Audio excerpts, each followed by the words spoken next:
Já estamos de volta e para dar continuidade a esse tema, temos conosco a Juliana Benevides, que é pesquisadora e professora de gerontologia. Seja bem-vinda, Juliana. Obrigada, gratidão pelo convite. Bem-vinda. E a nossa pergunta de hoje seria se tem alguma idade para essa enfermidade. Sim, na maioria dos casos as pessoas vão manifestar a doença após os 65 anos. Mas existem também situações nas quais essa doença vai surgir de uma forma precoce, ou seja, ela vai surgir antes dos 65 anos. Em geral, quando isso acontece, trata-se da doença de Alzheimer do tipo familiar, ou seja, aquele tipo do Alzheimer que tem uma relação direta com o componente genético, com mutações genéticas. Mas esses casos vão apresentar apenas de 5% a 15% dos casos. A maioria, 85% dos casos, vão ocorrer após 65 anos. E, Juliana, como a doença de Alzheimer ela progride ao longo do tempo? Além da perda da memória, quais outros efeitos essa doença pode causar? Então, embora a perda de memória, especial a memória recente, seja um dos sintomas mais conhecidos pela maioria da nossa população, os sintomas da doença de Alzheimer eles extrapolam o campo da memória, ou seja, eles vão incluir também comprometimento da capacidade de raciocínio, de linguagem, de atenção, vão incluir também mudanças de comportamento, mudanças de humor, mudanças de personalidade.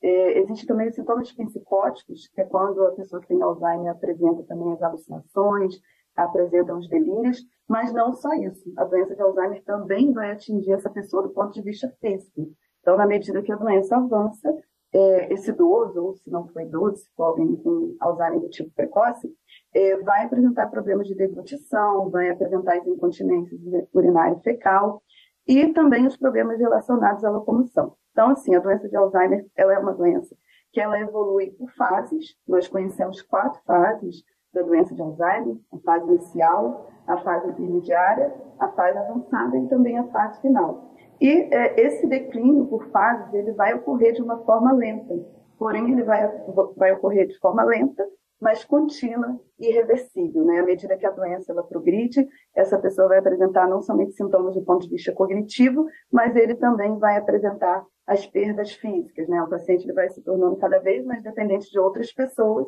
até que, por fim, ele realmente fique incapaz de se comunicar e incapaz de se locomover também, se tornando uma pessoa restrita ao leito. Com isso, né, com essa evolução, com essa progressão, ele vai ser uma pessoa que vai demandar cada vez mais da ajuda de cuidadores, que inicialmente vão supervisionar, posteriormente orientar, até que, por fim, esse cuidador ele vai ter uma demanda de fazer com a pessoa com Alzheimer e também fazer as atividades por ela quando ela chega na fase final.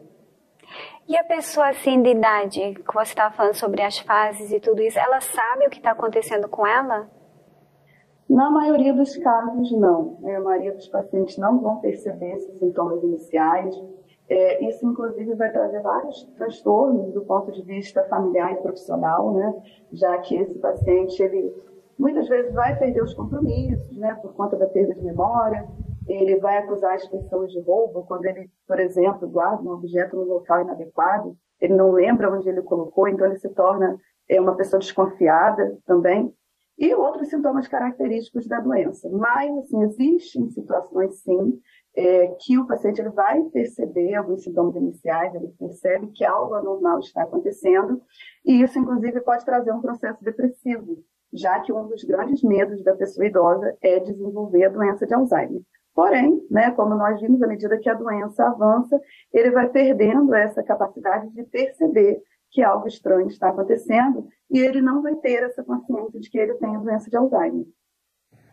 E, Juliana, existe alguma dieta especial para prevenir o Alzheimer? Existe sim, né? Falando de forma simples, quanto mais natural for a nossa alimentação, melhor. Mas, de forma mais objetiva, né? O interessante seria que nós pudéssemos eliminar, ou ao menos diminuir ao máximo possível, o consumo de alimentos industrializados, de açúcar, de gorduras ruins, porque essa seria uma alimentação inflamatória. E o processo inflamatório está relacionado ao desenvolvimento do Alzheimer. E o segundo passo seria justamente adotar uma dieta anti-inflamatória. E pensando nessa perspectiva, né, os últimos estudos aí vêm apontando que a dieta mediterrânea seria uma das melhores estratégias alimentares para prevenir o Alzheimer. E a dieta mediterrânea nada mais é do que uma alimentação baseada em vegetais, em legumes, em peixes, né? Em óleos, em gorduras saudáveis, como azeite de oliva, como óleo de coco. Os grãos também são muito importantes dentro dessa dieta, como as nozes, né, e as castanhas. Mas eu queria também trazer aqui algo que tem surgido aí nas pesquisas, que é o jejum, tá? Então, associado a uma dieta anti-inflamatória, uma dieta mediterrânea, o jejum de 12 horas também por dia também vem se provando como uma estratégia interessante na prevenção do Alzheimer. É interessante, né, do jejum, que é uma coisa que está agora bem em moda. Então, assim, é bom até saber disso, não? Sim. E a gente falando do jejum, da comida e tudo isso, tem outra coisa no estilo de vida da pessoa que ela pode fazer para prevenir? Não, prevenir? Para prevenir. Para prevenir de ter? Sim, tem um conjunto de coisas, né, que nós chamamos de estratégias multidomínio, que vão envolver não só a mudança alimentar, que eu diria hoje que seria uma das principais estratégias, não só a estimulação cognitiva, que também é algo que é muito falado, que ocupa centralidade nos debates sobre prevenção de Alzheimer, mas também uma rotina regular de exercícios, o gerenciamento da saúde mental, já que alguns estudos aí vêm apontando o estresse e os processos depressivos também como fatores que podem levar ao desenvolvimento da doença, mas também qualidade do sono, as interações sociais significativas é muito importante. Então, se nós formos pensar do contrário, o isolamento social é péssimo, se nós estamos pensando em prevenir o Alzheimer, e também o monitoramento, né, de fatores intensivos, fatores de risco metabólicos, vasculares, cardíacos, hormonais, que estão relacionados ao Alzheimer, como, por exemplo, hipertensão arterial, obesidade, resistência à insulina, entre outros fatores. O importante é que nós tenhamos a consciência de que os estudos científicos estão apontando, né, estão deixando cada vez mais claro que a doença de Alzheimer ela surge como um efeito cumulativo, né? Não só da suscetibilidade genética, ou seja, o componente genético tem aí a sua influência importante no desenvolvimento do Alzheimer, mas a exposição a diferentes fatores de risco ao longo da nossa vida também é algo que é determinante no desenvolvimento da doença. Então, essas multi-estratégias aí, elas são muito importantes se nós queremos realmente, de fato, prevenir o Alzheimer. Agora, eu queria saber como é feito o diagnóstico da doença de Alzheimer, mas antes, uma coisa que você me falou, me chamou muita atenção, que existe um Alzheimer precoce. Quais são os indivíduos que têm mais tendência a ter essa doença mais precocemente? Seriam aqueles indivíduos que portam determinadas mutações genéticas, né? Hoje, inclusive, a gente tem acesso aos exames, não são exames tão acessíveis, né, para que a gente possa fazer essa avaliação genética, mas é possível, por ali, saber se nós portamos essa mutação, se, portanto, temos mais chance de desenvolver o Alzheimer. Mas, embora, né, portar essa mutabilidade genética aumente o nosso risco de desenvolver a doença, ela não é determinante. Hoje nós sabemos que os fatores relacionados ao estilo de vida são até mais fortes, né, e podem nos ajudar, de certa forma, a frear, a fazer com que esses genes eles não se expressem e assim a gente consiga prevenir o Alzheimer ainda que a gente porte essa mutabilidade. E, Juliane, como é feito esse diagnóstico da doença de Alzheimer, né? Eu tenho uma pessoa de idade em casa e ela vai começar a dar sinais para que eu possa levar, então, para fazer um exame mais apurado. Como é feito esse diagnóstico? Esse diagnóstico ele é um processo complexo. Por quê? Porque hoje nós não temos um exame que ele nos indique com precisão se alguém realmente sofre com a doença de Alzheimer. Então, o diagnóstico ele é predominantemente clínico, né? O profissional médico ele vai avaliar a história do paciente, quais sintomas surgiram, quando surgiram, quais sintomas surgiram primeiro, para realmente entender se ali se trata de uma provável, né, doença de Alzheimer. Mas isso vai demandar muita experiência do profissional médico, vai demandar a colaboração dos familiares e dos amigos, já que são as pessoas que vão estar percebendo ali essas mudanças, que muitas vezes quem já está sofrendo com a doença não vai perceber. Então, assim, é uma avaliação complexa e que a gente vai ter que avaliar essa história desses sintomas, mas também analisar se os sintomas que estão se expressando não estão ocorrendo por conta de outras doenças, tá? Então, a avaliação vai portar uma avaliação clínica, uma revisão também das medicações que esse idoso está ingerindo, já que muitas medicações também podem trazer alguns sintomas característicos de demência. Vão ser avaliados também exames físicos, né? Vão ser feitos exames laboratoriais, exames de imagem, testes neuropsicológicos também para avaliar a condição cognitiva dessa pessoa idosa, e em alguns casos ainda avaliação psiquiátrica, porque pacientes que apresentam, por exemplo, depressão, eles podem ter sintomas característicos de demência. A gente pode imaginar que se trata de Alzheimer, quando na verdade é uma depressão. E também, em alguns casos, punção lombar, né? Quando na verdade se suspeita de que na verdade não seja Alzheimer, de que pode ser uma infecção do sistema nervoso central. Então é um processo longo, diagnóstico de Alzheimer, né? Essa avaliação não é feita em um dia, demanda um tempo aí, uma experiência e, como eu falei, a colaboração dos familiares. E existe alguma cura para essa doença?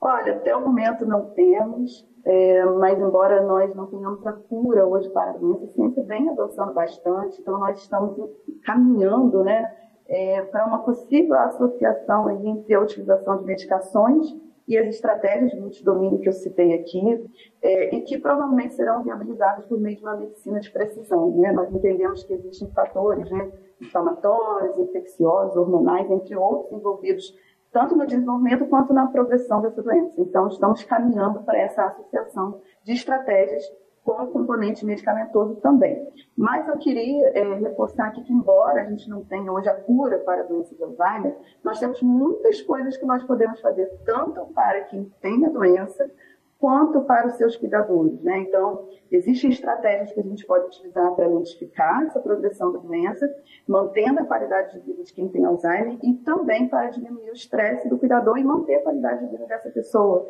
que em geral é esquecida, né, quando nós falamos aí de Alzheimer.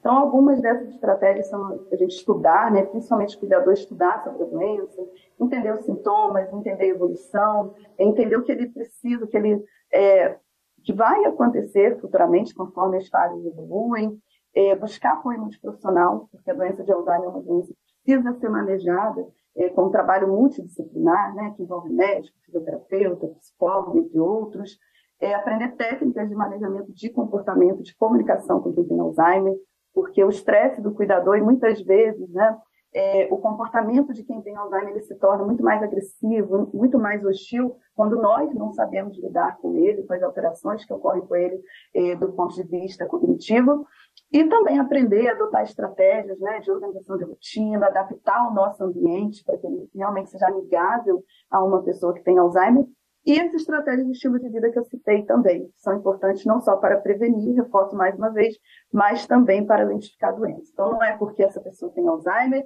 que a partir de hoje eu não me preocupo com a alimentação, eu não impulsiono, né, para que ele faça exercícios físicos, não. Eu preciso continuar, né, trabalhando todas essas estratégias para que a doença realmente ela evolua de uma forma mais lenta. Excelentes conselhos. A gente gostaria muito de agradecer a sua participação.